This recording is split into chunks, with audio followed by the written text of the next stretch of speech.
Hey everybody, thanks for joining us on your Thursday morning or evening for those of you in Europe.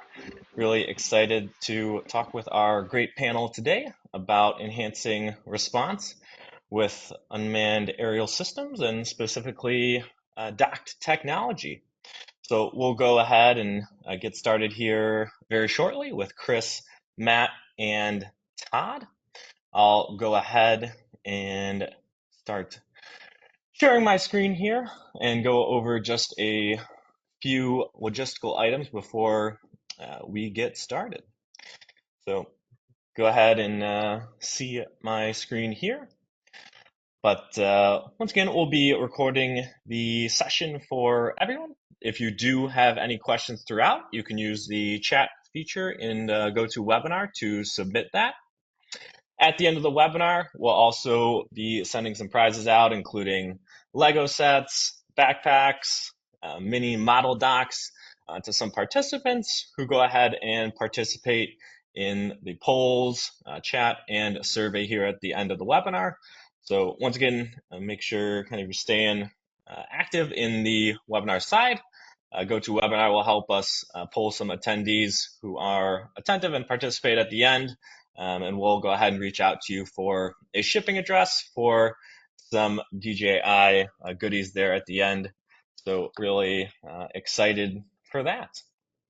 But today we'll be kind of introducing the panel, give some background on the different entities we have online here. We'll go through the regulatory side, talk about setup, what workflow looks like, what the ROI considerations will be, and then finish up with some Q&A as well. So really is a exciting panel here with a lot of good information. So if you do have any questions throughout, do make sure to add those to the webinar interface, and we'll make sure to try to get to as many as we can at the end here. We're going to try to keep it to about an hour and a half in total, though, so always available via email to cover any questions we may not get to.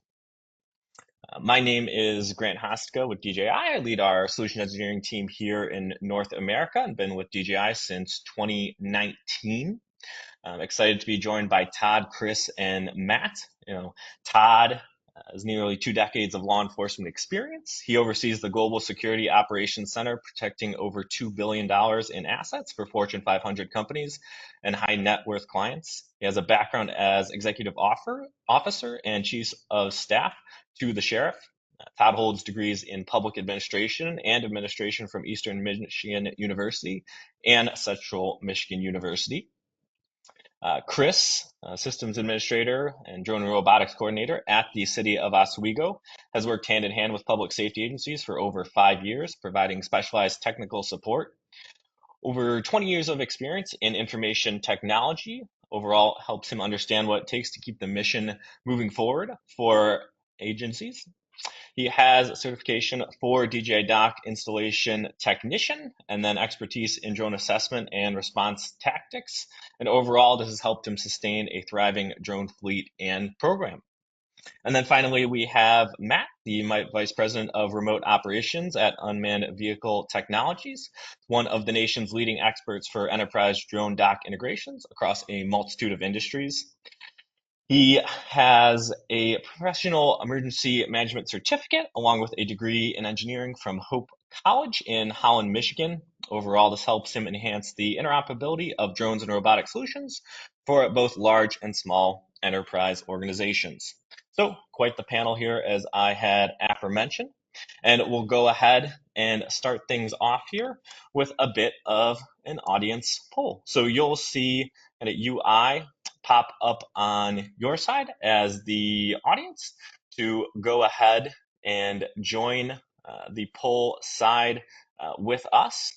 You'll be able to provide a response to the poll, and then we can go ahead and review that here from our side. So I'll go ahead and send that poll out to everyone here. You can say kind of what do your current drone operations look like. It'll help us as the panel cater our feedback a bit. And then it's also kind of a good showing point for you. So kind of our drone operations brand new for you. Are you currently using drone technology but not docks yet? Or are you already deploying drone docks here? So good to see kind of the votes coming in. I see 50% of you have voted so far. So we'll give this a couple more seconds here, and then we'll go ahead and share those results. So give it 5, 4, 3, 2, and 1. And it looks like overall a fairly, experienced group when it comes to drone technology here, based on those who were able to vote, with most of you utilizing drone technology right now, and then a few still, learning about drone technology. And it's great to see, definitely, probably a third of the audience here has some experience with drone docks as well, and is starting to utilize those. So, without further ado, we'll cycle back kind of to our panelists here and kind of ask them to tell us a little bit about their organizations. We've learned about them, but kind of curious, what does the experience look like before utilizing Drone in the Box? And Todd, would love to kind of hear from you to start things off here. Good morning, everybody, and wherever you're at around the world. Grant, thanks for the introduction. Premier Security Solutions was founded a decade ago in 2013. Our CEO is retired law enforcement, and when he left law enforcement, he was approached to start a security company for a local private school that his children attended. And he took on that mission and brought in a few of his retired friends to begin a school security program. And fast forward a decade later, we've really gone a lot of different directions. We're in 60 schools across the state of Michigan. School security is really the foundation of everything we do, protecting 35,000 students around the state. But in 2019, we began to look at other verticals that we could move into, and we started an industrial security division working with large manufacturing companies in the United States. That has fast forwarded us to protecting over $2 billion in assets around the world 24/7. We built a global security operations center, state-of-the-art facility where we now monitor these locations as well as having guards on the ground. We have about 1,200 hourly employees that handle our guard service side, and we have about 150 employees in our global security operations center. We've deployed about 150 solar surveillance camera trailers around the United States for our customers that we monitor 24/7. We've tried to stay on the cutting edge of technology. That has kind of been our focus over the last 3 or 4 years. That's what led us to looking at drone technology and how we could potentially reduce the need for physical guard service, and also provide an extra layer of safety for the guards that we do have on the ground. So our guards that are deployed across the United States a lot of times are the first responder situation where they're the first one to respond to a potential theft or incident of these high assets that we protect. So introducing the drone technology that UVT has worked with us on has allowed us to add a layer of security for our staff and also for our customers. Awesome. Yeah, excited to dive into that further. And speaking of UVT, Matt, if you wouldn't mind kind of giving us a background a bit, and how you all fit into the equation. Absolutely. Thanks, Grant, for the opportunity to be here today and to be with you and you too, Todd and Chris. A little bit about UVT. We were founded in 2014 as a DJI enterprise reseller amongst a whole product catalog of additional products and solutions. But we provide turnkey offerings to both the drone and remote operations space. Our headquarters is in Fayetteville, Arkansas. However, we do have a second brick and mortar location in the Flint, Michigan area, where we have a demonstration facility with several different docked and remote operations platforms, some detect and avoid systems, and other types of solutions on our site. But we truly provide turnkey offerings to a variety of different sectors looking to use docked drone systems and other types of platforms. We're not just a box mover, and so we truly work on that complete turnkey solution of helping a customer stand up the consulting aspect of it, learning about what they might need for FAA compliance, all the way through selecting a system, rolling out different platforms to them, and then helping them execute those tasks in the field. Currently, we have a presence in 15 states across the country, and we're geographically spread out in a bunch of different regions to be able to serve people nationwide. So, again, thanks for the opportunity to be here today, Grant. Look forward to diving in more. Awesome. And then, yeah, finally over to the city of Oswego. Chris, if you wouldn't mind, give us a little experience there and what experience looked like kind of before utilizing drone in the box. Sure. Thank you for having me on. And so the city of Oswego is located in central New York. We're north of Syracuse, right on Lake Ontario. Got roughly 18,000 residents in the city. And, we started utilizing drones in the city in 2019 under our previous fire chief, Chief Griffin. I believe we started with a Matrice 210. So we had one drone, and over a couple 2 or 3 years, proved the use cases, added a couple more things to our fleet. We got a Matrice 300 in 2022. Um, and prior to really getting into the dock side of things, all of our missions were done, by officers, firemen, or myself, out in the field, out on scene. Sometimes having to go up on the roof for different events. And, with weather in upstate New York, we could have 70 degrees one day, could be 30 degrees and snow in the next. So it got kind of dangerous being outside at different times. And, we've grown a lot with the drone program. It was last July, I believe, I was talking to the guys at Drone Sense, interested in getting some DJI docks here in the city so that we could be able to respond faster and get eyes on the scene, while we're en route to get there. I reached out to Matt with UBT. UBT has been fantastic to work with. They've helped every step, along the way to get here. We had two docks delivered in August of last year. I believe we had docks number 2 and 3 installed in the country at that time. Um, at this point, we have added a Dock 2 to our fleet, so we currently have 3 dock drones in the city, 3 Matrice M3Ts, Matrice 350, and 2 M30s, along with the docked drones. And the dock drones have been a game changer for us. We're able to get them in the air ideally within 60 to 90 seconds, responding to calls from NBAs, larcenies, fights, everything like that. And so for us, like the image that you see on the screen on the right hand side, that was May of 2021. A call had come out at 11:30 at night. We had a guy who was intoxicated jump in the river, and the water was about 42 degrees. It was extremely cold. And so we heard the call come out. We got the drone up in the air right away. At that time, it was the Matrice 300 with the H20T thermal camera. Um, we were able to direct the fire department directly to that man in the river. And the fire department had said, without this drone and thermal capabilities, they probably would not have located him in the river. Being late at night, dark, they were out there with searchlights trying to find him. And with that, we were able to guide the boat directly in there. So, adding drones to assist in our public safety has really been a huge benefit. Um, the mayor and the council have all seen the benefits to it. And at this point, we continue to grow with it. Things like structure fires, they're really a game changer there because you get Overwatch on the scene. The firemen can see where hot spots are. They can see things that they wouldn't see. It also helps keep them safer because sometimes we can keep them out of buildings. They don't have to enter to see what's going on.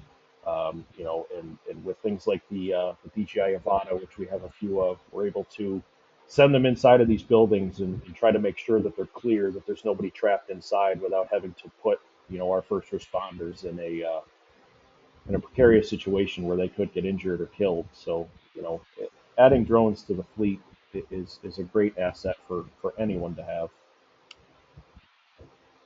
Yeah, that's awesome, Chris, and thanks for some more background on some of the use cases and applications even before deploying drone in the box technology there. So, yeah, it's interesting, Todd. You had kind of mentioned maybe previously there wasn't deployment of drones at Premier, and then Chris kind of contrasting where the 300, as you can see there, with the H20 or some other payloads had been deployed. But we'll start with you, Todd. Kind of what was the problem or challenge at hand that motivated your team to look at a dock solution really out of the gate? So drone technology has been on our whiteboard for a few years here as something that we wanted to look into and see if that we could bring it into our toolbox. And there's always concerns over, can remote operations really work effectively? What's it look like on the licensing side and all that? But when we were introduced to UBT and Matt Rybar, it became very clear very quickly that the technology's there. DJI has what it takes to make it happen, and that the formalities locally and across the United States that we needed to overcome could be done by our partnership with UBT. So our issue really, first and foremost, we have a number of different applications that we're going to be able to use the remote drone technology in, but the first one we looked at was in the manufacturing side here in Southeast Michigan. Confidentiality wise, I can't go into details of who our customers are and what we're protecting for them, but we are protecting an asset for them that is a high theft item, and it costs these manufacturers millions and billions of dollars a year for replacement costs. It's a responsibility we don't take lightly. That's why we work around the clock, and we have a team of 1,200 people that make sure that that's taken care of. But nonetheless, the threat is always there, and there's occurrences where theft does occur. So as we looked at where this was occurring, the time of day it was occurring, and our reaction to it, we realized that we needed to take a more proactive approach to it. So when I met with UBT and DJI and got introduced to the Dock drone scenario, we realized that we could really change the model for us. And while we have guards out conducting perimeter checks and site checks and visuals, if we could put a drone in the air and do perimeter checks and patrols and use thermal technology to check wood lines, areas near freeways where suspects typically will get dropped to conduct these attempted breaches, we could really change the model, and we could be calling this out before a suspect is on a location or property, have law enforcement dispatch, have our guards safe because they don't need to go interact. We can handle it all from the air. So for us, once we saw the technology was there, we knew we could create a really proactive model. Understand that we have 30 plus operators around the clock in our GSOC monitoring these locations. So we're very proactive in that, but adding the drone adds a whole nother angle to it for us. So we've seen it work. We have a high risk rate. I can say in the last week that we've had probably 3 attempts in Southeast Michigan of asset theft. So the drone is here to stay for us. We're going to build this out in some of our other models, including the schools, including high net worth residential locations.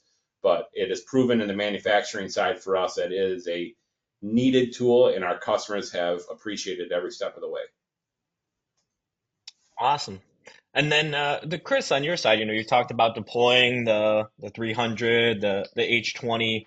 What was, some of the challenges your team was running into that, motivated you to look at a dock solution as a supplementary item there? So for us, the biggest thing was response time. Prior to getting these docks here, we don't have certified drone pilots on every shift at police and fire. So there were lapses where calls would come out at 5 o'clock at night, 11 o'clock at night, 2, 3 o'clock in the morning. And, sometimes our closest asset to respond would be 20 minutes away. So they would have to get up, get ready, get here to the city, find one of these drones, whether it's at the fire department or the police department, and then get it up in the air. So at that time, we're looking at anywhere from 20 to 40 minutes to respond to a call. And for things like that water rescue, thankfully at the time we had a pilot on at the police department who was able to fly. But without that, we're waiting an unknown period of time. And with things like missing children, fires, and all of that, every second counts to get eyes on the scene and see what's going on. So our biggest thing was wanting to get something that we could get deployed, within ideally 2 minutes. And when DJI had introduced the docks, I was like, this is it. We have to get these because this is going to cut our response time down from 40 minutes to 2. And at this point in time, with just getting our full BVLOS approval waiver through the FAA, if we don't have a pilot on at the time with our airspace monitoring and our BVLOS waiver from the FAA, we can have these guys log in from home, and we partner with DroneSense so we can share that feed instantly to all of our officers on scene, command staff, anybody who could be responding will be able to watch what's going on the way in. So our biggest challenge was definitely cutting down that response time.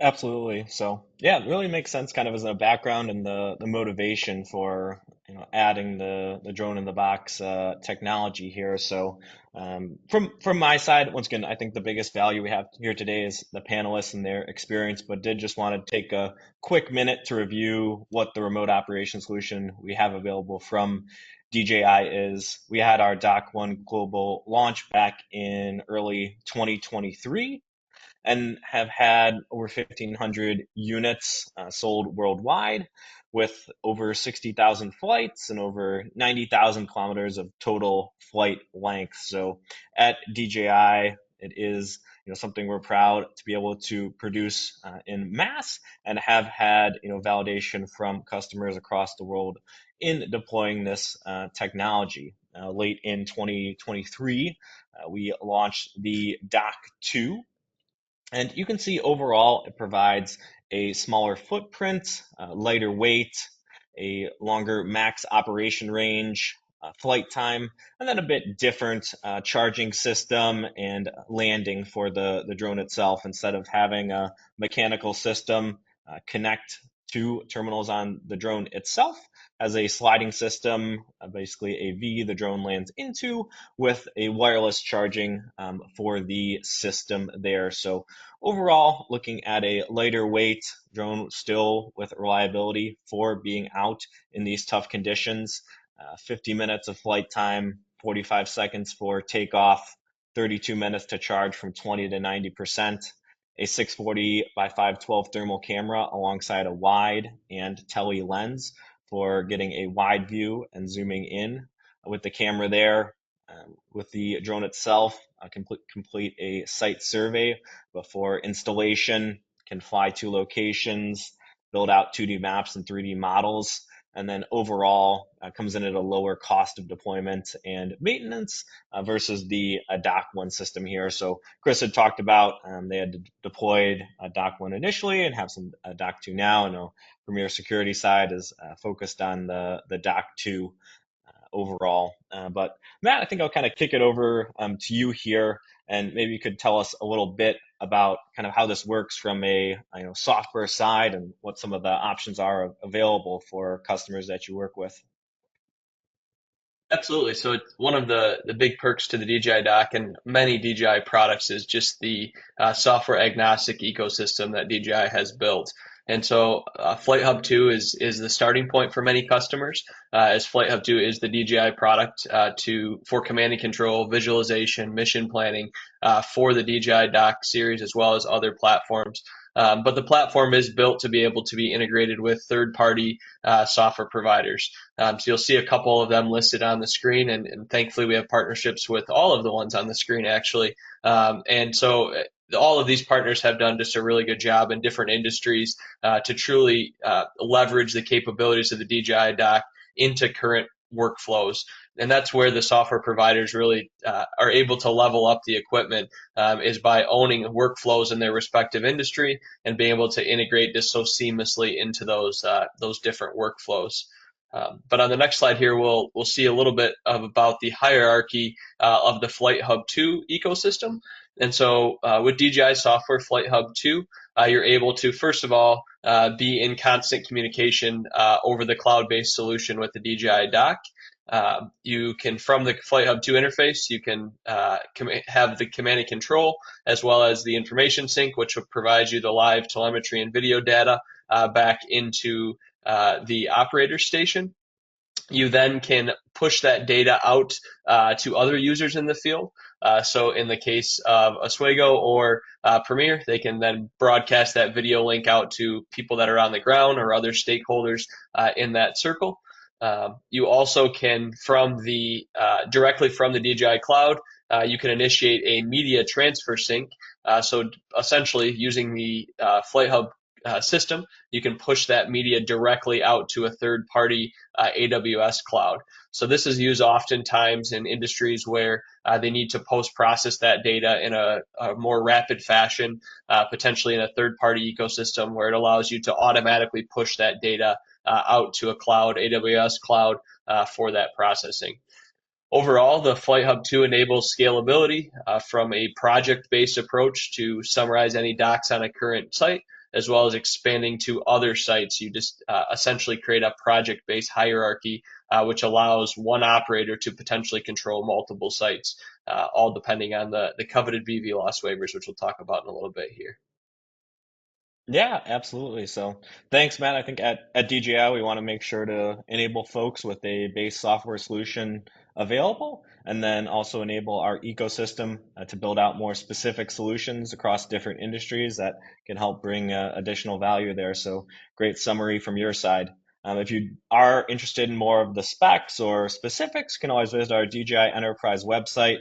And then under the product side, go over to Dock 2. You can go real in depth and downloads looking at stuff like the user manual or specific information and the spec side, or see some of the features and action on the main web page there. But like I mentioned, I do want to focus on our panel today and their wealth of knowledge and experience.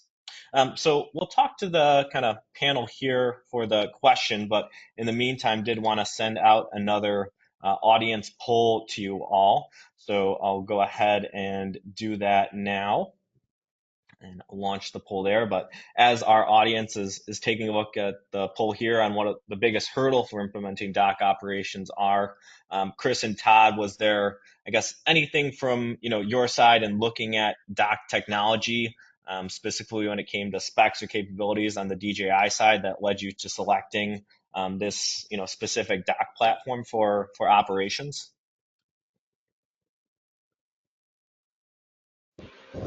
Overall for us, I had looked at many different drones over the years and many different platforms, demoed a whole bunch of them, and DJI fit the bill for everything. They had great flight time. They had the ability to work with other software vendors for video streaming options, camera capabilities. I mean, their camera capabilities are above and beyond everyone else that I see at this point in time. Um, and they're easy to fly. When I'm teaching new pilots how to fly and things like that, it's very intuitive and quick to pick up. Um, and having the support. We've had to send different things back for damages and repairs and things like that. And DJI has always been great to us. Everything that we need, they've been able to fix it. Right now we've got a M3T that got damaged, and I've had 2 calls from DJI to confirm that, we've got the new one. How's it going? So they've been a great partner in making sure that we're up and able to fly right away when we need to. Um, and just having that support and being able to get them up in the air and the price point. Having to go to our mayor and our council and tell them, hey, I want to spend large sums of money on drones. We're able to get a lot more for our money with DJI too, and you're not going to get a better product even at those higher price points. So DJI has really been a key, and they've been a great vendor to work with. Obviously, financials are always of a concern, but I would support what Christopher said, and you're not going to find a better product for the price as what we've been able to deploy here in Michigan with UBT. Line of sight waivers, regulations. I was very transparent with Matt in the very beginning and making sure that when we went to our customer, that's the first thing they brought up is we've had other folks come to us and say they could pull this off, but then they couldn't. And up front, that was a concern of ours, but that process was very seamless for us. And so don't let that be a hurdle to any of you on this webinar, that the waiver and the regulations are what's going to hold you down, because the team at UVT and DJI specifically, and I can speak for working with them, have made that almost turnkey for us. Have I had scenarios where I've asked and requested a location and they said it can't happen there? Sure, that's going to happen with drone technology, but most times if it can be done, they make it happen. So for us, honestly, our biggest hurdle up front was the actual deployment process, because unlike some municipalities and law enforcement agencies and fire departments, ours isn't going to go on top of a building and be stationed there for the next 5 years. Our call for service is all over North America. So when that happens, I might need the drone at this location today, but next week the call, because of a proactive response to a concern or a threat, is going to move that a city, state, halfway across the country. So our team internally have, and you'll see it later on in the presentation, always try to look at things when we deploy this. How do we make sure that we are self-sufficient and operational and don't need to rely on any other outside technology to make our application work? So again, with UVT, we've been able to make that happen using our technology of our camera trailers to piggyback and use that as a drone deployment. So that was a hurdle, but we overcame it.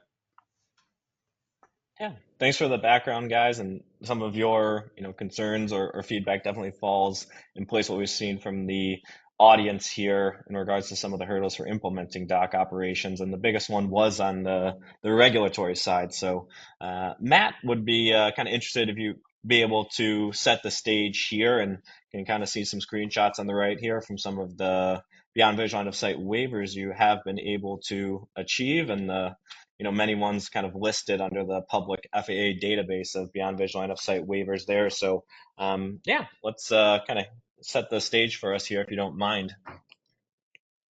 Absolutely. So the FAA gets a bad rep at times over, we'll call it the slow movement of their integration of some of this technology. But I would like to actually flip that. And in most situations, the FAA is the technology's biggest fan, technology's biggest superhero in trying to figure out how to open up and unlock the airspace in a safe and equitable way.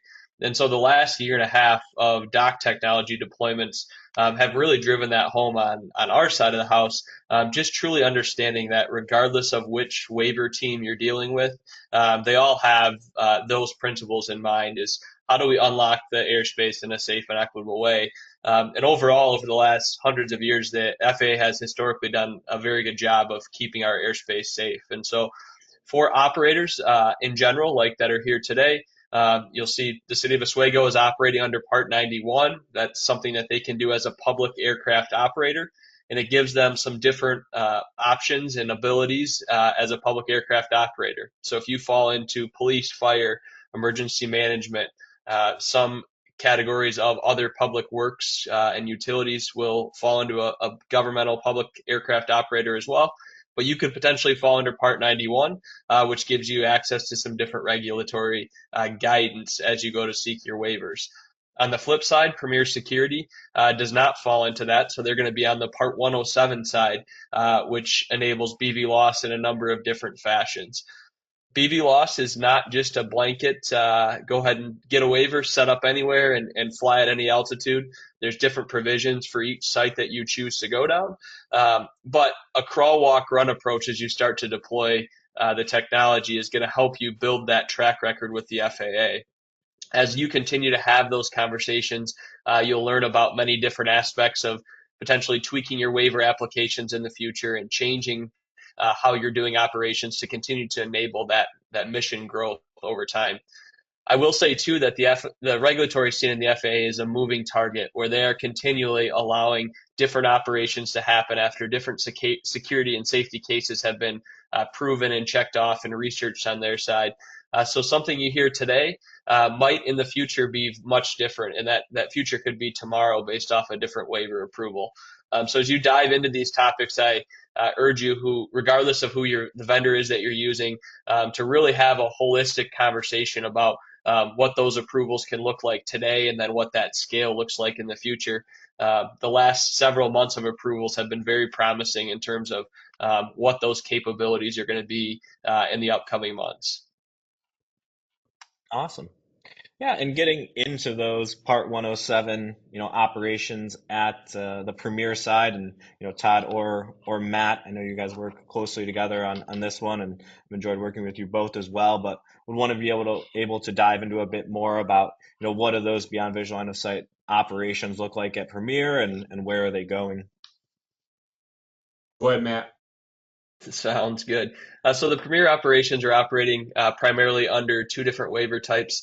A shielded applications waiver based off of some different parameters. So when I say the word shielded, I mean basically take infrastructure and you're allowed to operate within certain radiuses of that infrastructure up to a certain altitude.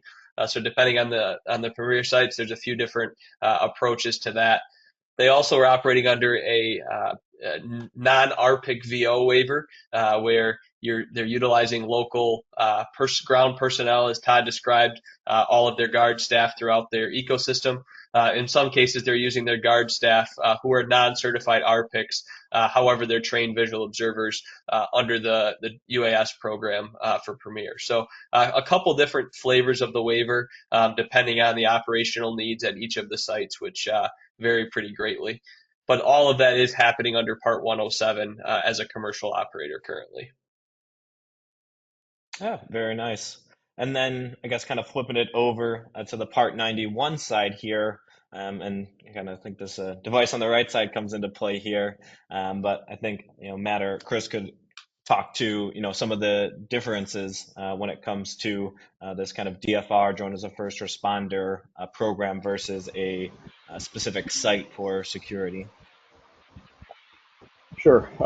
So for us, our biggest thing was working with the FAA to get these waivers and COAs approved over time. We started out with an initial standard COA. We ended up getting our first responder COA, and then just about a month ago approved for, I believe, the second in the nation of full BVLOS Part 91 waiver. Um, and all of that was a big part of everybody on the back end. Matt with UBT and UAvionics. So that device you see on the right is it's a Cassia G ADS-B antenna that has full ADS-B radar, so we can detect any manned aircraft in our airspace. I believe the range currently is roughly about 40 nautical miles in any direction. Um, and then it has 6 cameras on it that gives us a full 360 image around the city for any aircraft that could be operating without ADS-B on for certain military operations and things like that. So for us to get to the point where we can fully operate beyond visual line of sight, we needed to work closely with the FAA and give them information, show how we're operating currently, give them a lot of data from that Cassia G device. We've had that deployed for about a year. Um, and we're at this point with that device able to fly fully beyond visual line of sight. So our officers and our firemen can deploy these drones from inside the station, the operations center. We have multiple screens up so that we can see. We have the pilot flying the drone itself from the dock. We have the radar up on another screen from Iris to let us know if there's anything entering our airspace. And within our new COA, we have certain regulations we have to follow if aircraft is being detected in our airspace for that detect and avoid. Um, but currently with that waiver, we're flying for all kinds of incidents. It's larcenies, MVAs, burglary attempts, fires, and everything. And having this full BB waiver in a first responder situation really is a game changer across the board. And I really hope to see more agencies across the country able to pick these things up and get eyes on these scenes almost instantly. When we can get a drone overhead in 90 seconds, and it could take a couple of minutes for an officer to drive across town to get there. It really helps get eyes on the whole situation. So you're seeing it from a different angle than versus the ground. If you get a call for something like potentially somebody with a weapon, because somebody was passing by and saw something in somebody's hand, with that drone we can zoom in and see, is that a weapon? Is it a stick? Is it a flashlight? Anything? So So they're able to see what they're walking into before they actually get there. Well said, Chris, and thanks for summarizing it on that side. And congratulations to you and your team and getting that full beyond visual line of sight waiver for the DFR operations. That's big. So Thank you. I think Matt will cycle back to you here, but maybe you could help us understand how a site is selected for deployment and maybe some of the technical or operational considerations that come into play from the deployments that you've worked with these and other teams on. Absolutely. So there's a lot of hurdles when it comes to deploying dock technology, but they're all very overcomable very easily if you have planning from the start. And so the three main principles as you're starting to head down the path of actually picking a site and deciding how you're going to deploy it the three main principles are A, the site selection, and we'll talk about that a little bit more. B, what does power look like? And then C, what does network look like? I would say in the last couple years of remote operations, the biggest pain point in all of our lives has been network connectivity, and making sure that you have a robust connection on both sides of the operation, both your dock or remote operator in the field, as well as in your pilot operating station. There's some minimum set out that you'll find in a lot of the DJI documentation that should be treated as a bare minimum of what the equipment will operate under. But using things like Starlink, robust cellular devices, cradle point modems, as well as hardline fiber connections are always going to give you a robust network connection for the dock side. In that kind of order, I would always start with a fiber or copper line, then go down to a Starlink or a cradle point solution. And then there's other options beyond that if you need to. But trying to hash that out early on in your planning process is really going to make sure that you're successful in that deployment. Second is going to be power. It seems very simple that you can just plug in a 120 outlet to the dock and be good to go. But in many of the customer deployments we've been a part of, that getting power to that location isn't quite as simple as that. So both Todd and Chris actually have some experience in deploying those docks with on the grid solutions, off the grid solutions. Chris does a lot of event temporary type of deployments with their dock too. Todd and their crew obviously have docks on trailers across the country, and there's just a ton of different nuances to the power situation. So just make sure you really dive deep into that power aspect as well. The last aspect is the site selection. With antennas and everything built into the docking station themselves, the need for RTK accuracy for some use cases, as well as on Dock 1, the RTK accuracy was needed for that aircraft to actually launch. The manufacturer documentation about site selection is very important to follow. There's some very straightforward formulas in the documentation with local obstacles, other infrastructure in the area. And many operators just kind of glance past it and say, yeah, we're good on that. Unfortunately, when you get down to the dock deployment process, you'll understand why that stuff was so important.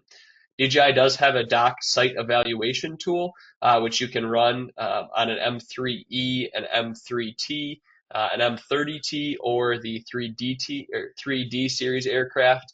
So you basically take that aircraft out to the field, you set it in that location, you launch it up to where the altitude of the dock is going to be, and you run these tests. And three positive completion, basically approvals of those tests, will solidify that that's a good location for you to deploy that dock to, in conjunction with all of those other standards. I would recommend the M3 series for that test over the M30. The M30 takes about 10 times as long as the M3 series. So if you have an M3 around, that's going to be the best one to start out and do that site dock evaluation test. Awesome. Yeah, some great insight, Matt, and hitting it right on the head. So, once again, if dock technology is newer to you, you can always think about the dock itself as the remote controller in this case. It has some enhanced capabilities there in regards to in which direction it's pushing the signal based on the antennas built into the lid itself. But overall, thinking about that as a remote controller, and going from there, I'm thinking about any possible interference or operational challenges as definitely a good consideration as well. So kind of cycling over here to Chris, obviously you have deployed this with the UVT team, but any challenges you'd like to, kind of flag to the audience, or any differences you've seen from the Dock 1 and Dock 2 side in operations? Sure. So the biggest challenges, especially for the Dock 1, was the weight, and then getting it to the location. So that picture you see there, that dock is up on top of our city hall building. Um, the elevator does not go up to the roof, and it's too high to reach with any of our apparatus that we have available to us to get it up there. So one of the sergeants and I had to carry it up 2 flights of stairs to get it to the roof. Um, so that was the biggest challenge to overcome. I worked with engineering before we deployed the docks to make sure that the sites we had selected were going to be good. And just picking the location to help get the most coverage of our city. Um, the big differences that you're going to see between the Dock 1 and the Dock 2, weight is a big one. The installation process is a lot more streamlined for the Dock 2. DJI really took their time with the Dock 2 to figure out how to get power to it and everything else. Um, Other than that, it's the size of the drone. With the Dock 2, you're looking at an M3 DT, which has got a much smaller footprint than the M30. We have different payload options for the Dock 1. So on both of our Dock 1s, we have speaker spotlight combo on the drones, and they're always there, ready to go. They can fly in higher winds. We've had more success with the Dock 1s if it's very windy here. And being right on the lake, we're constantly fighting with high winds and weather between rain and snow and everything else. Um, the launch time for us has been better with the Dock 2. It gets in the air a little bit quicker. Um, Dock 1 has a much better camera. That M30 with the 200 times zoom on it, you can see anywhere in the city with really just getting it up to about 300 feet. Uh, so those would be the major differences. I mean, overall, they both have their benefits and things like that. So I'm really glad that we have both to choose from here in the city, because it really depends on the weather and the situation that we need to fly it for. Copy. And then Todd, you had touched on the remote trailer here, but any insight on kind of how your deployment strategy has shifted and being able to maximize the efficiency as you deploy across the country? Yeah, this solution that you see here on the screen has been very valuable to us. Matt and I worked on this personally to see if we could make this happen. As I stated earlier, we already have about 150 of these trailers deployed across the United States. So we have a lot of customers that already see the value in our technology and our monitoring, and to be able to tell them we can do a turnkey solution to you as long as we meet all the local regulations and FAA guidelines to deploy this Dock 2 solution for you on the trailer that we've already deployed for you. It's really worked out seamless so far. We're continuing to look at other options of where we're going to deploy this, but it gives us the opportunity to say, no matter the environment, the location, cornfield in Iowa, the middle of Chicago, we have everything built in here that we believe we need to make sure that we have full redundancies and power between the solar and the generator on board, cradle point modem technology to say that you tell us where you need to put this and we'll make it happen. Very nice. Yeah, good combo of the power and internet in this case to make things happen. So, with that, kind of going to move into talking about some of the workflow steps here. We do have screenshots from FlightHub 2 to demonstrate some of these capabilities, but you do have similar or slightly different features and some of the third-party software options we had talked about before. And I'm sure Chris has already mentioned operating in DroneSense, can talk to that as more as well. But when looking at the workflow side, it often is going to start with the software setup itself. So you can see within your remote debugging options, you have the ability to set up what your operational altitudes and distances look like, similar to a pre-flight checklist when you'd conduct a regular drone operation. In addition to that, you can set up fly and what we call no-fly zones, along with pushing out a live stream to other team members through a link or QR code. What's unique about the dock solution and what we've done at DJI is when you create fly and no-fly zones, you're able to sync those directly to the aircraft itself. So you can see an example here on the left side where an aircraft is approaching a taller tower here, and then the aircraft is going to stop short based on a no-fly zone that has been set up. But what is also unique here is if you were to have a disconnection between the drone and the dock in an emergency situation, those no-fly zones still live on board the drone as long as you have confirmed that that no-fly zone has been synced to the drone as part of the no-fly zone UI. So the drone will automatically return to home around any no-fly zone setup. So obviously very important there that the no-fly zone is living on board the drone. So in a lost link scenario, it doesn't take a straight path home.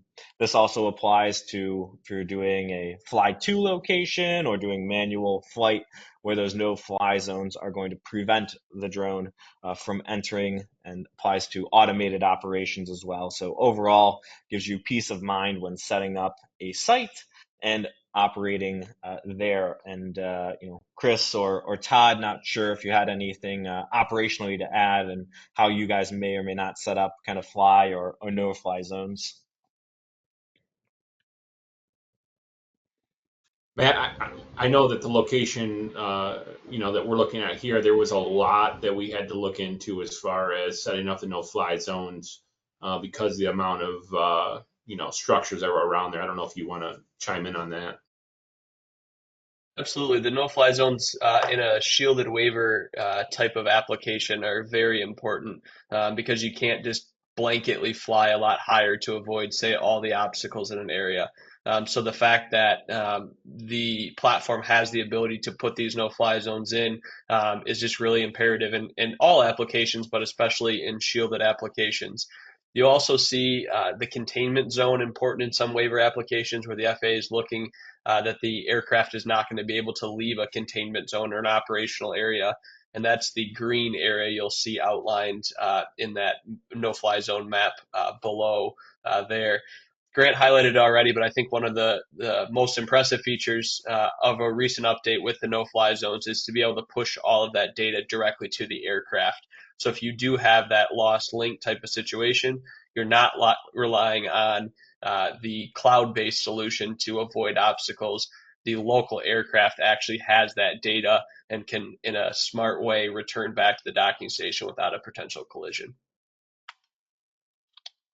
Very nice, very nice.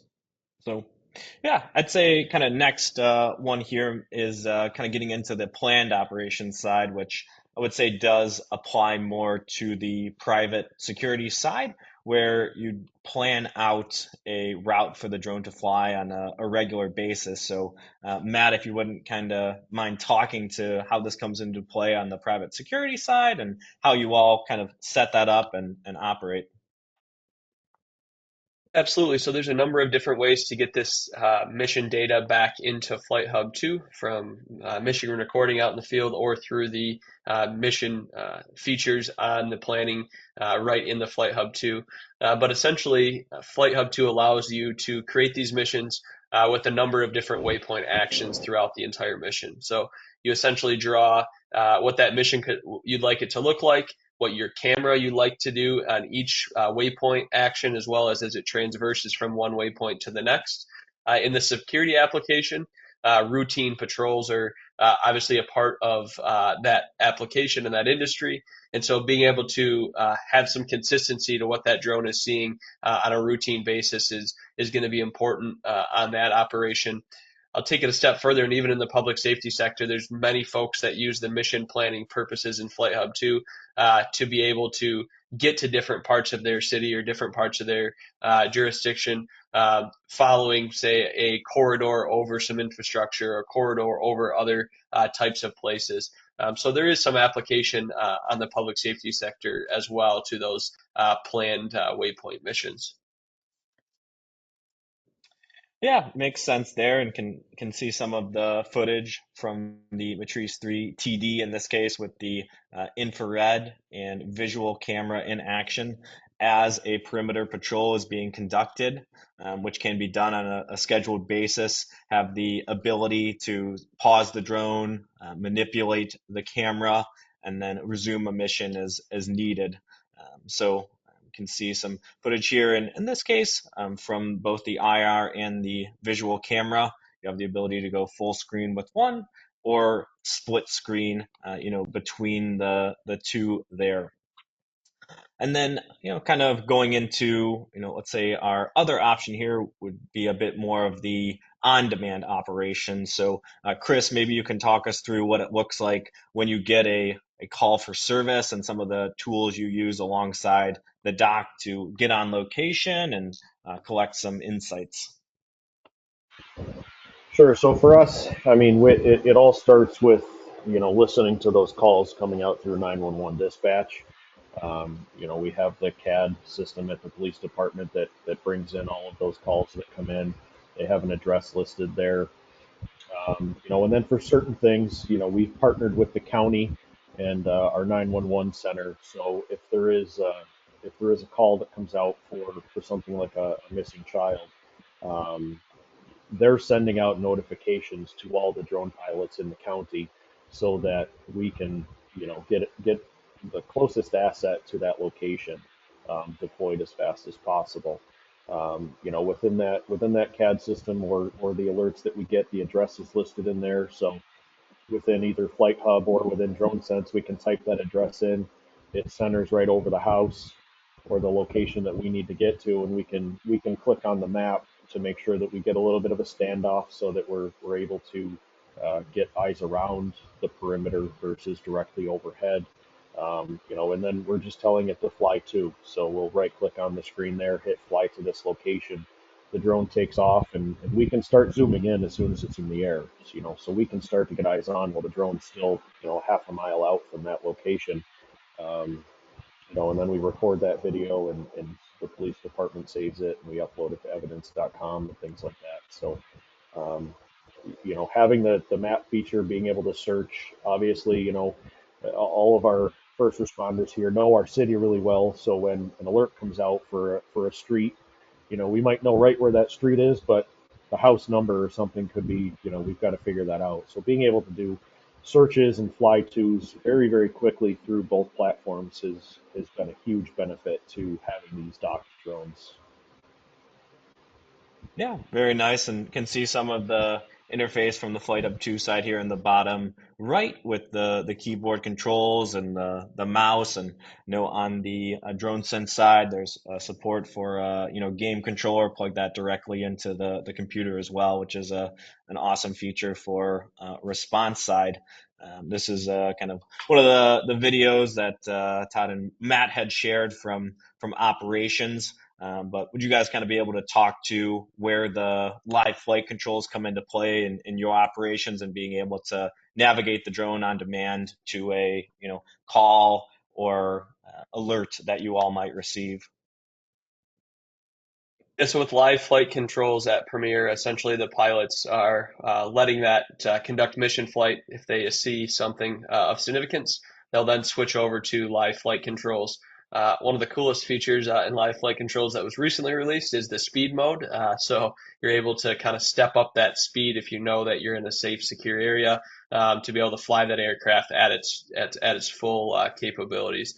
So in this case, just to recap, essentially, the aircraft will be following a pre-programmed mission until the pilot sees something of significance. They'll pause it and they'll take over controls there from the keyboard, using the keyboard and the mouse to then be able to navigate to that area.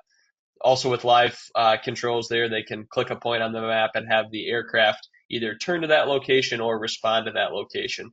So in a security example, where potentially you have a guard on the ground that might call something out, or the monitoring center might alert to something locally happening, that just helps the drone be able to respond to that area so much quicker when you can just click a point on that map and send the aircraft to that location, or at a minimum face the camera back towards that location. Thanks. Very well summarized there. We also do have some additional integration options available where you can push notifications to FlightHub 2 from third-party alarm systems through our FlightHub Sync API. So you can see in this case, it will appear on the map as a pin location and provide an alert. Then the pilot can make a decision to launch or fly to that location as needed. And then we also do offer a stream forwarding there. And these features are expanded on throughout third-party solutions as well, with more specific integrations for different VMS platforms or stream forwarding as needed. So once again, it does depend on at the end of the day, what the specific goals of the operation are, and then we like to help folks find that solution for them that is going to work at the end of the day. So I think oftentimes at the end of the day, folks are curious about the return on investment, and these are some points, Chris, that you had summarized. So we'll kick it over to you when kind of thinking about the dock in a holistic view about some of those main items that come into play when talking to leadership. You'd mentioned the city council and others. Yeah, so prior to getting the docks, approved and deployed here in the city, I had to put together a presentation and give it to the mayor, and I met with all 7 of our counselors independently, and each one, prior to getting the approval, really didn't see the need for this, or how is it going to benefit us to spend this amount of money, to put these sort of things in place. And a lot of the talking points that I gave to them were, the big one, reduced response times. Instead of it taking 20 to 40 minutes for us to get a drone on scene, we could be there in just a matter of minutes. Um, the drone's available 24/7. It's always there. It doesn't take vacation. It's not out sick, things like that. So, I mean, that was another thing that we had talked about with them. And, having that overwatch, especially for getting into something that you just don't know. That picture in the bottom right was a structure fire that came out for an abandoned factory that we had here, and it's condemned. The fire department was told they cannot enter that building. So with something like the drone, we were able to switch on thermal, find out exactly where the hot spot was inside that building. The fire department responded directly to that north side of that building, ripped out a boarded up window and saw the fire and were able to get water on it, instantly. Without that, they don't know where to point that, where to go. They're not allowed to enter it. Um, and this is where the Avata was key for us. So we had an Avata. We flew it inside one of the broken windows and verified that there was nobody trapped inside. So we were able to keep all of our first responders, both police and fire, out of an unsafe building with a roaring fire that they didn't know where it was located. And this had happened before we got the docks. So this was a huge talking point to council. I mean, you can't really put value on keeping our citizens safe, making sure they're not trapped in a building, and then keeping all of our first responders safe, because none of them had to actually go in there and walk into something that they just don't know what's going on inside there. It's a very old brick building with I don't even know what it looks like inside, because I obviously stayed outside with the drone, and we had another pilot with the Avata. But telling all of this information and being able to give firsthand experience with our drone program and how it's beneficial. By the time we were done with this presentation, I had unanimous support from the council. All 7 said yes, the mayor said yes, and the whole thing passed because I was able to prove to them how this is a good investment, especially in the public safety sector. It's an invaluable tool to have for us, ready 24/7. Copy. Yeah, very well said there, and yeah, we'll pitch it over you here, Todd, shortly. I think the first time you see the dock in action, or maybe you see the a video of it, it's quite exciting being able to deploy the solution remotely. But the ultimate goal is to move from exciting to almost excitingly boring, as I say, where it is a dependable solution, and that's exciting in itself, and it's slightly boring because it continuously does its job, and that initial shine maybe wears off a bit, but it's still exciting as being a tool there. So from an executive standpoint, what has been the return on investment that you've looked at while deploying this technology across the country? It's really been twofold for us. On the private sector side, anytime you can go to your customer and present a technology that's state of the art and at a cost savings, it's a win-win. So we've been able to use this model to go to these locations where we might have 8 to 10 guards assigned 24/7 and say, we're confident in this solution and we can deploy this for you, create a proactive layered of security that is going to up our game and reduce the guard count on site because the drone is able to capture so much more in a flight and patrol than what a guard could ever do on the ground. On the internally, anytime I can reduce my guard count and put my guards in a more safe atmosphere where they're not responding to these situations is a win-win. As Chris said, they don't call in sick. Technology wears its uniform every day. It doesn't fall asleep. So if we're able to reduce guard counts, go to our customers at cost savings, find a proactive approach, it's a win all the way around for us. So it's been very successful. It has become a staple of what we do out of our operations center, as you see there in that top photo. We have no plan but to continue to deploy these drones in every single setting that we possibly can for our customers. Yeah, huge. And then Matt, we'll move over to your side, working across private security, public safety, and other industries. Where do you see kind of the technology evolving over the next, 5 years from your side? Yeah, I think the next couple of years are going to be very interesting to see how it scales. We have a lot of people across the country that are dabbling with dock technology, remote operations right now. But looking at the programs truly at scale is when it's going to unlock the ROI. One dock in a lot of situations takes a lot of manpower, whether that be human capital to get it off the ground, put the program together, develop all the robust SOPs, policies, and procedures, getting things just ready to rock and roll. But scale is truly what unlocks that ROI. And thankfully, the FAA has that on their mind. They know that the technology is there and ready to go. And so really excited to see even later this year potentially what that next generation of regulations enables and many other aspects as it continues to scale. So just to kind of summarize that in a shorter way, the next 5 years I really do believe will be scale for remote operations. The last couple of years have been building the basis for that, but we'll be excited to look at what scale truly looks like for all of these different industries, whether that be public safety, for commercial security, utilities, and many other sectors that we're all so closely involved in. Awesome. Yeah, and really excited to have all three of you as part of building that base and starting to scale things out.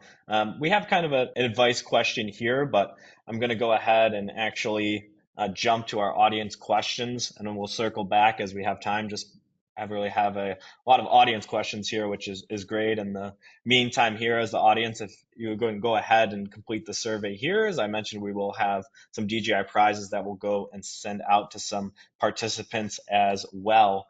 But getting into the question side here, the first one was for Chris, like from a fellow New Yorker here. But question was, do you think Oswego County will eventually have docks spread throughout the county?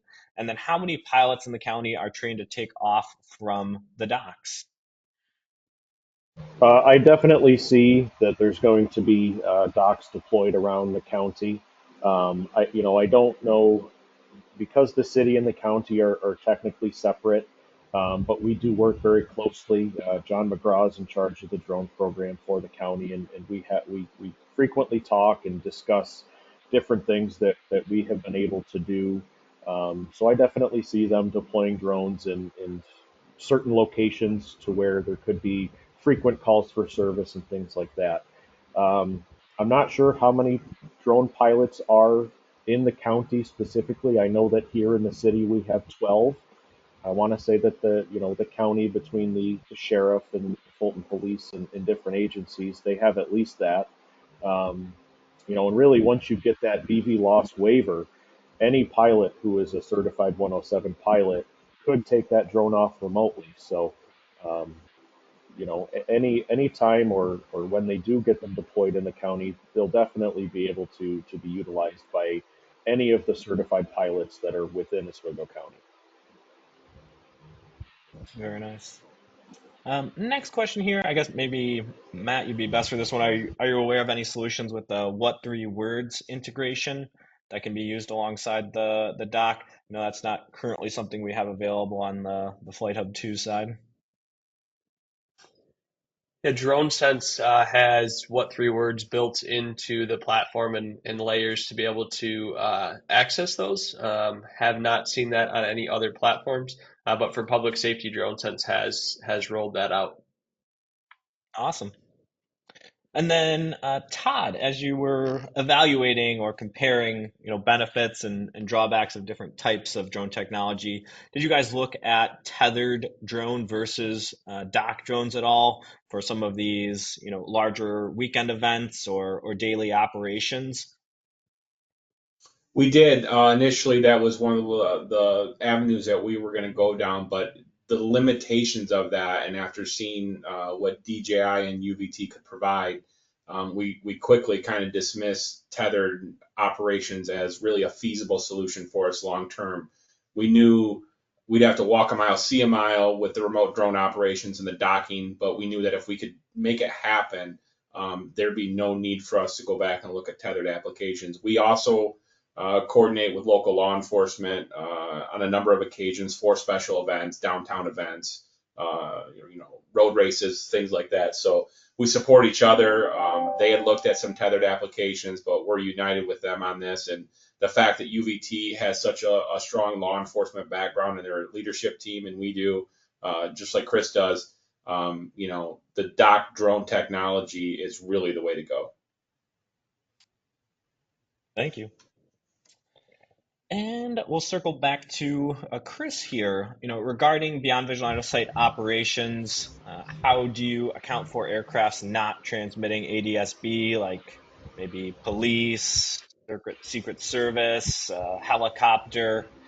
This example was that in Chicago for some time, if for an example, CPD could turn off ADS-B on helicopters. So for us, we actually do get frequent military aircraft flying through here with ADS-B off.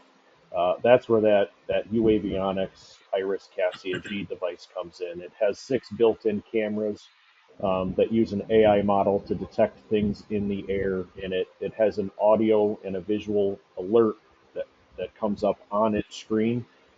So any aircraft flying through with ADS-B off, it will detect them just by line of sight on those 6 cameras that are trained to detect certain shapes and things in the air. It gives us that alert, and then we're able to take action from there to descend or move to a safe location. Copy. Makes sense. Matt, could you talk about the question is, how easy is it to do maintenance on the DJI Dock 2? What does, that look like from the UVT side, and how would you kind of talk customers through that who may have some concerns about maintenance that needs to be done throughout operations? Yeah, it's important to find whoever your dealer is that you're choosing to use. Just make sure that you have an open conversation with them about what that maintenance looks like, what maintenance programs they offer for you, as well as if something goes down on your dock, how that's going to get replaced. Inherently, there is no straightforward DJI Care type of plan for the dock. It's a little hard to ship the dock back to DJI repair facilities to take care of anything that might break. So DJI is really leveraging the dealer network to assist customers with that. That being said, on the maintenance side, there's a number of very simple maintenance procedures that you'll need to follow All of that's outlined in the maintenance and service guide on the DJI website under DJI Dock. But as you start to head down that path, make sure you're reading over all of that material because it's outlined very well in terms of some of those just very basic continual maintenance things you're going to want to be addressing on the dock. Copy. Todd, one more, I guess, related to some of more recent current events, but do you see an increased use of drones for surveillance and monitoring, given some of the recent events surrounding political campaigning? Yeah, obviously we're all familiar with what occurred over the past weekend, and Matt and I were in correspondence as that occurred on Saturday night, and both asked the same question: is why, is drone technology not being used in a scenario like that? I know locally here in the state of Michigan, just since then, Matt and I have both been approached by law enforcement regarding upcoming events that are occurring and the need for drone technology to monitor situations like that. It's unfortunate that that technology wasn't in place, and certainly the two of us will support that in the future as that continues to roll out. I think we're really looking at something that 5 years from now we'll all look back and think, can you imagine what it was like before we had dock drone technology? How far away we were from being a proactive measure. So absolutely, and we'll support that any way we can to protect public, political officials, private clients, consumers. We're really dedicated to that. So absolutely, I think there's a need for it, and I think we'll see a huge push for it. Yeah, thanks for diving in on that. Definitely a topic of the day that has come up with a lot of folks. I can take the next one actually from my side. Asks about deploying multiple docks and then having a drone go from one to another. And this is definitely something we're working on for the future from the DJI side.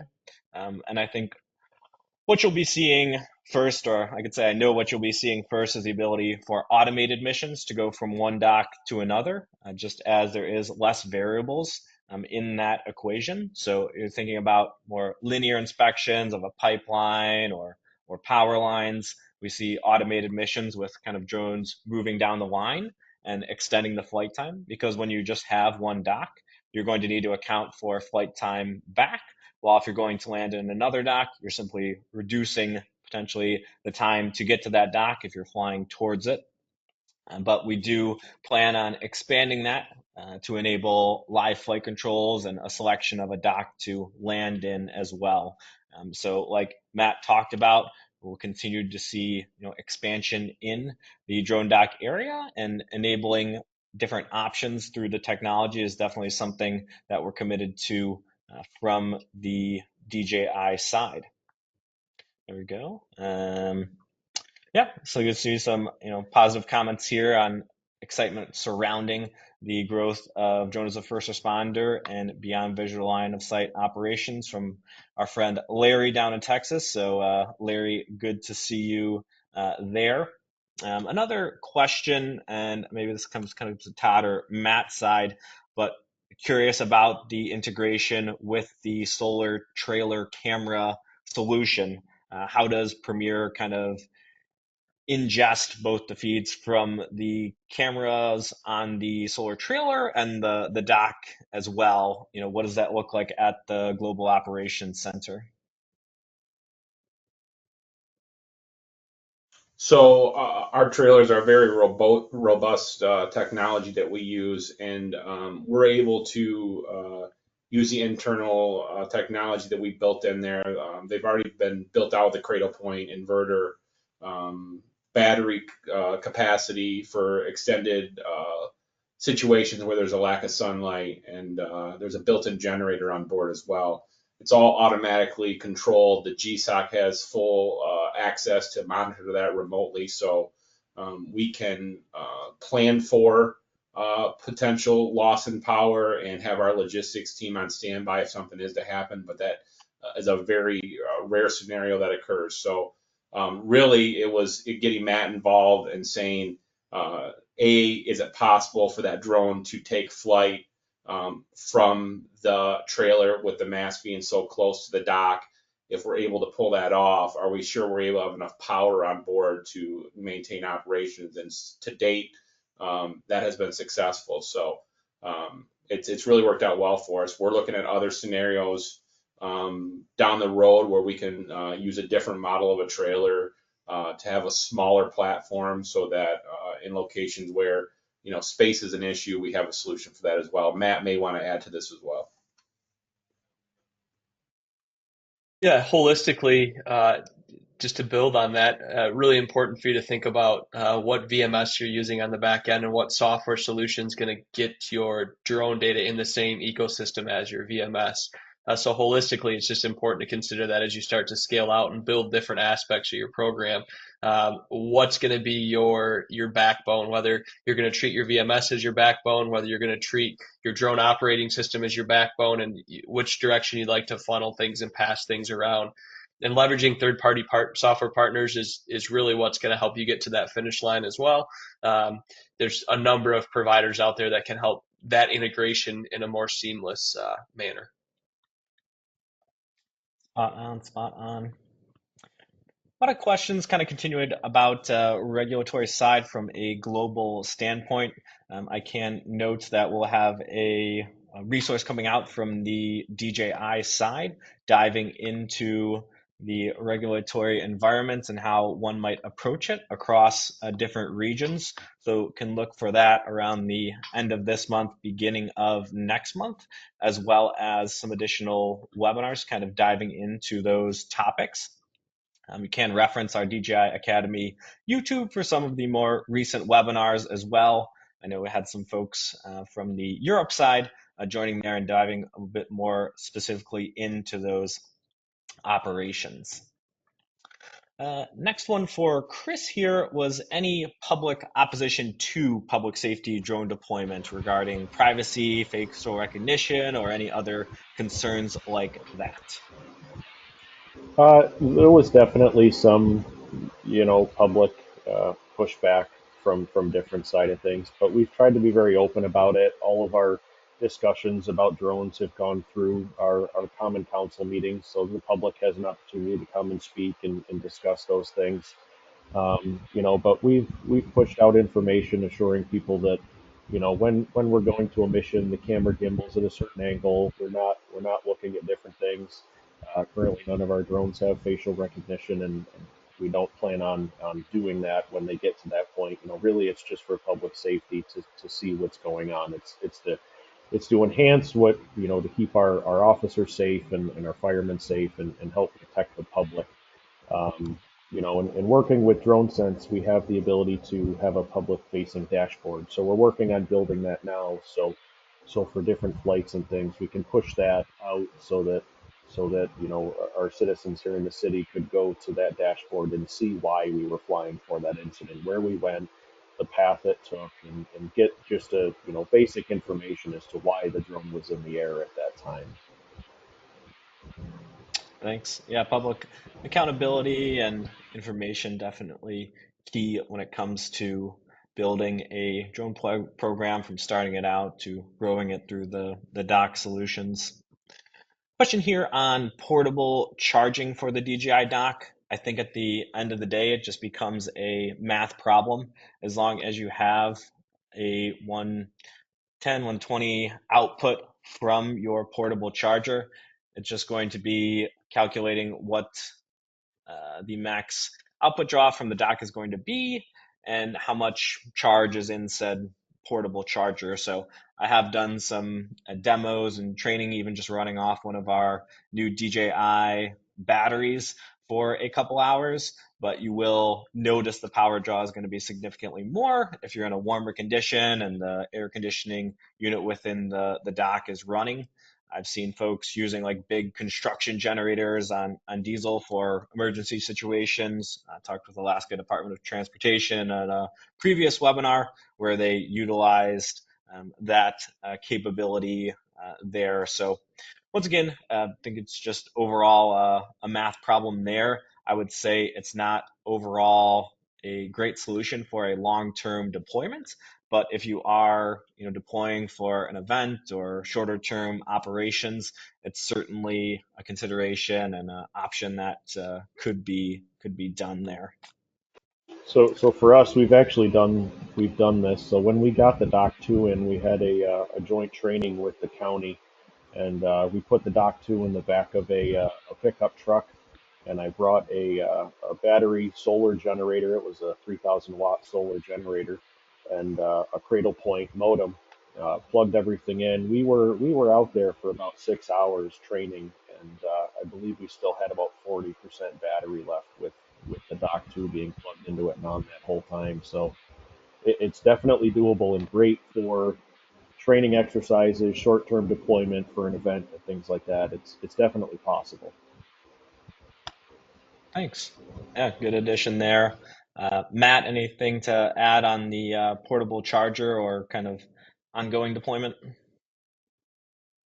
Just to echo how what you both have said, that the DJI power supply, DJI 1000, we've done some testing, and even down at Premiere with some of the trailers, have had that in there for a while to just see how long it could last in that type of environment, and have had really good results.